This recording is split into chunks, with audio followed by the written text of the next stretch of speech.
At that moment, I suddenly noticed a photograph among several mementos inside the coffin. It was a picture of me and my mother-in-law, Haley.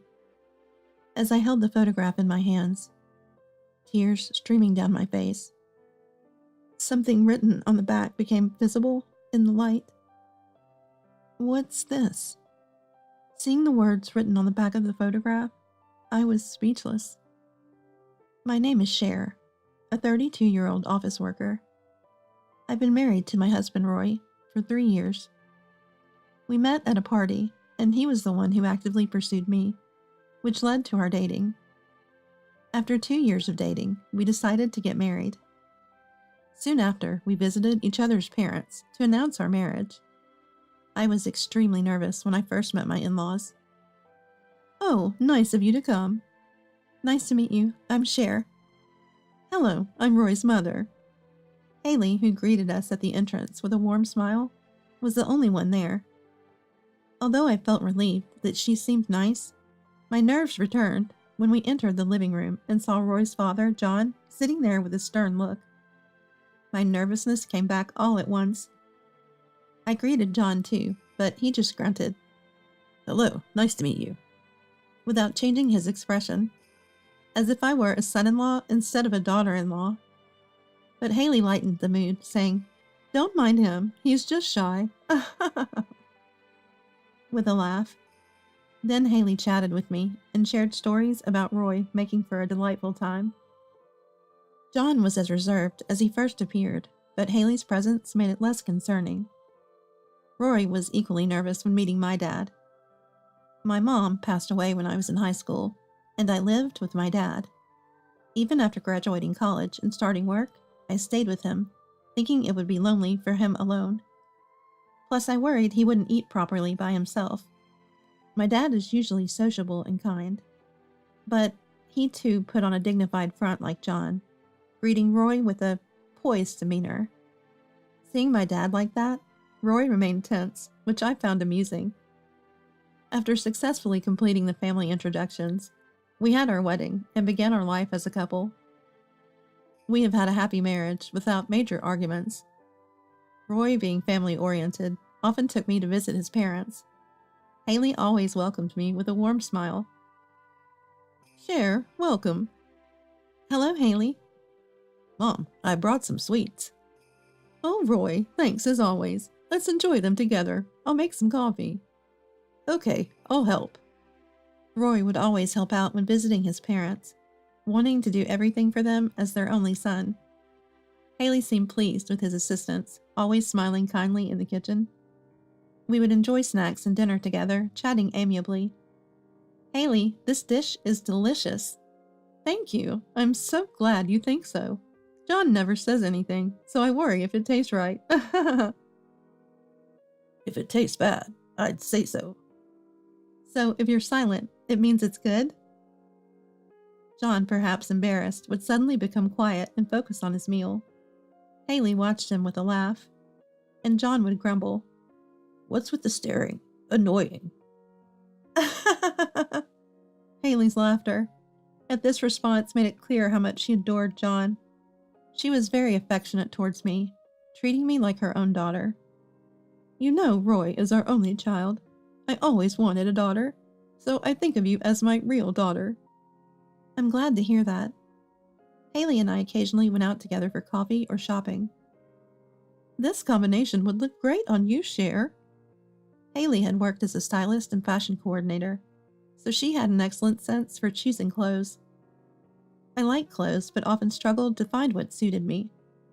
Shopping with Haley was helpful, as she always picked out clothes that fit me well. Thanks to her, I was able to make very satisfying purchases. Working in an office where I can wear casual clothes, I received many compliments when I wore the outfits Haley picked out for me. Shopping for clothes with a daughter and seeing her wear what I choose was always a dream of mine. I'm so glad Roy married you, Cher. I'm really happy to have you as my mother-in-law. Oh, that's wonderful to hear. How's Roy? Is he causing you any trouble? Not at all. He's working hard. That's good. But if there's anything that concerns you, feel free to talk to me. Even though I'm his mother, I can be impartial. Thank you. It seemed Haley thought of herself as a mother figure to me, given I didn't have a mother, and I too felt she was like a second mother. As our third wedding anniversary approached, I began to think about giving Haley the joy of seeing her grandchild. But then, Roy suddenly received a call from John. What's wrong, Dad? What? Mom? Seeing Roy freeze, I had a terrible premonition. What happened, Roy? Mom. She's passed away. What? It was so sudden. Haley had collapsed unexpectedly and was declared dead at the hospital. Both Roy and I were deeply shocked. At the hospital, the usual stoic John was visibly distraught. How can I live alone now? Dad. John looked like he was about to cry. Despite his usual demeanor, he truly loved Haley. Roy and I comforted John and began preparing for the funeral. I felt a duty to properly farewell Haley, who had treated me like her own daughter. It was an act of filial piety and gratitude, even though she was my mother-in-law. I had wanted to show her a grandchild and go to many more places with her and the family. Just before the funeral began, I peered into the coffin to imprint Haley's face in my memory. One last time, she looked peaceful, like she did when we visited their home. It seemed as if she would wake up if called. At that moment, I noticed a photograph among several mementos in the coffin. It was a photo of Haley and me. I recalled a time at a clothing store when a salesperson recognized Haley, and we took a two-shot wearing the clothes we bought. Haley had gotten the photo printed and kept it with her. I was touched that she cherished our memories so much. As I looked at the photo with tears in my eyes, the light revealed some writing on the back. What's this? I was speechless seeing the words on the back. There was the date of Haley's death, and next to it, the word, completed. I instinctively felt this was something dangerous. It seemed ominous, almost as if it implied Haley had been finished off. What in the world does that mean? Does it mean Haley has been erased? And there was something else that frightened me. The handwriting looked familiar. After the funeral, Roy, John, and I went to Haley's house to sort her belongings. There, the three of us were sorting through Haley's belongings. The conversation was minimal, with the usually bright Haley no longer there. John's eyes were teary, and he looked so lonely. Share. Roy, thank you. John rarely expressed gratitude. Your mom had many precious things. It would have been hard to sort them alone. John truly loved Haley, even if he didn't say it. Don't worry, Dad. You can always rely on us, Roy said with a gentle smile. Normally, I'd find such kindness reassuring, but at this time, I was filled with fear. But I was filled with terror, because the handwriting on the photo's back was unmistakably Roy's. I discreetly watched Roy's actions, trying not to let him notice. He was excessively searching Haley's room. John initially focused on sorting, but he seemed to realize Roy was looking for something. What's wrong, Roy? Are you looking for something? Oh no. Roy seemed flustered when John asked him. I was just curious about the things Mom cherished. I thought I might keep anything that could serve as a memento. I see. She did have a fondness for little trinkets and jewelry. Feel free to take anything you like. My husband looks relieved when John says so. Relieved by John's words, Roy resumed searching Haley's room with renewed focus. I was torn about what to do. I suspected Roy, but had no proof he harmed Haley. I couldn't report him based on mere suspicion. And I didn't want to believe that my loving husband, who always smiled so kindly at Haley, could be guilty. But once suspicion took hold, every little thing seemed incriminating, and I became increasingly fearful. Even at home, I was too scared to be at ease around Roy. Amidst this, I unexpectedly received a call from my dad. "Dad, what's up?" Sorry to bother you suddenly, Cher. I seem to have hurt my back. "Are you okay?" It's pretty bad. Could you come over and help with the housework for a while? "That bad?" Can you come over? "All right, I understand." I explained the situation to Roy and decided to go to my dad's. Roy said, It's serious. If something happened to Dad, go ahead. Though I felt sorry for Dad, I was relieved he hurt his back at this time. It gave me a chance to be away from Roy. I packed some clothes and headed to my parents' house. Upon arriving, I unlocked the door. "Dad, I'm here. Are you okay?" I called out immediately. Dad walks towards me from the entrance, as if nothing was wrong. Cher, are you all right? "What do you mean? Aren't you hurt?" That was a lie. "A lie?" I noticed something was off with you at Roy's mother's funeral, especially right before it started. And Roy was acting strange too, but differently. What's on your mind? Did you find something suspicious about Roy? Hearing this, I felt my tension unravel and almost collapsed. Dad quickly supported me and led me to the sofa. "Thanks, Dad." It's okay. You must be exhausted. Can you tell me what's been bothering you? I explained about the writing on the back of the photo. I see. This needs investigating. Dad immediately started making a call. Actually, Dad's profession is a detective. Dad then called the specialized agency to request a handwriting analysis on the text in the photo. Cher, stay here for a while. I'll look into this matter. Okay, I understand. I calmly informed Roy that Dad's condition wasn't great, so I'd be staying at my parents' for a while. Roy accepted this without suspicion.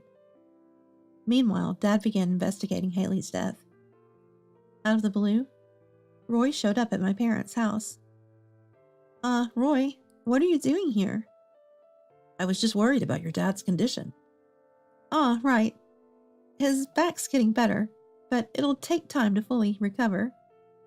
Can I greet him? "No, he's sleeping right now." I see.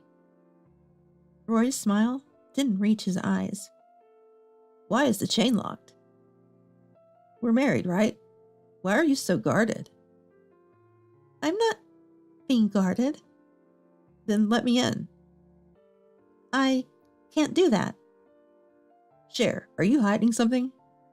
You haven't said anything strange to John, have you? "Like what?" Like, I killed my mother. When he said that, his face was no longer smiling. My heart pounded wildly. I was glad I had locked the chain. I can't have you spreading weird rumors. Besides, your John is with the police, right? It'd be a problem if the investigation reached me due to some baseless suspicion. Baseless suspicion? I already found out about the huge debt you were hiding. And you frequently asked Haley to help with repayments, didn't you? Did you kill Haley to claim her life insurance because you couldn't repay it all? That would be despicable. You took the life of Haley, who cared so much for you, just to settle your debts? You murderer! I couldn't hold back any longer. Even though I knew it might put me in danger, I couldn't forgive my husband for killing Haley. It was also dear to me. Then Roy started trembling violently.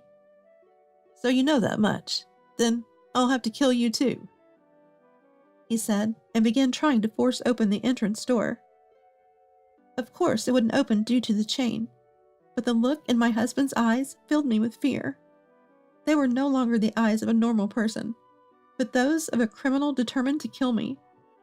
I hurriedly moved away from there and found a safe place to hide inside the house. Hey, don't run away. Your dad isn't here right now, is he? I'll kill you before he gets back. I immediately took out my mobile phone and called Dad. "Dad, help! Roy has come to the house." As I spoke to Dad, a loud crash echoed, followed by the sound of footsteps on broken glass. I held my breath. Making any noise would reveal my hiding place. Hey, Cher, where are you? Answer me. I hear my husband's voice, Roy's voice, and the sound of something like a weapon striking the walls or doors could be heard. I covered my mouth to prevent any sound from escaping. But soon, he found where I was. The sound of the doorknob rattling reached my ears. Ah, hiding in the bathroom, are you? Hey, Cher, unlock the door. Don't make this hard on me. When I remained silent and didn't respond, a loud bang suddenly came through the bathroom door. The sound repeated, and the bathroom shook violently. He was probably hitting the door with something just like before. Come out already. His angry shouts and the sounds of him hitting the door alternated. I trembled in fear, praying that the door would not break. But the door started creaking under the strain. This isn't good. The door will break and he'll get in. Just then, I heard a sound like something falling. Stop. Ugh! Roy's voice was followed by another man's. Suspect apprehended. It seemed the police had arrived. Then I was told by the police to come out, and I left the bathroom. Roy was handcuffed and being put into a patrol car outside. Cher. Dad! Seeing Dad, I instinctively hugged him. I'm glad you're safe. I was relieved to be alive. Roy was arrested on the spot and later faced charges for Haley's death. He confessed during police questioning and was convicted. Roy had hidden his gambling addiction from me. He had accumulated debts, repaying them with Haley's help, only to incur more debts. He killed Haley for the life insurance money. He poisoned her, adding powdered pesticide to her coffee or tea whenever he brought gifts to his parents. He poisoned her, adding powdered pesticide to her coffee or tea whenever he brought gifts to his parents. That's how Haley collapsed one day and lost her life. Cher, I'm sorry for my foolish son. I can't express how sorry I am for the terror he caused you. John apologized. Please lift your head. You're suffering the most. We managed to put him in prison. We avenged Haley, I said, unable to stop my tears. Roy will never leave prison, but thinking of Haley and John, who lost his beloved wife, fills me with indescribable sorrow. Roy should spend his life in prison reflecting on his crimes. I regularly visit John, staring at Haley's memorial photo. Haley was like a real mother to me. Haley, I'll always treasure the clothes you picked out for me. Even today, in both my professional and personal life, I wear the outfits Haley coordinated for me, often recalling her gentle smile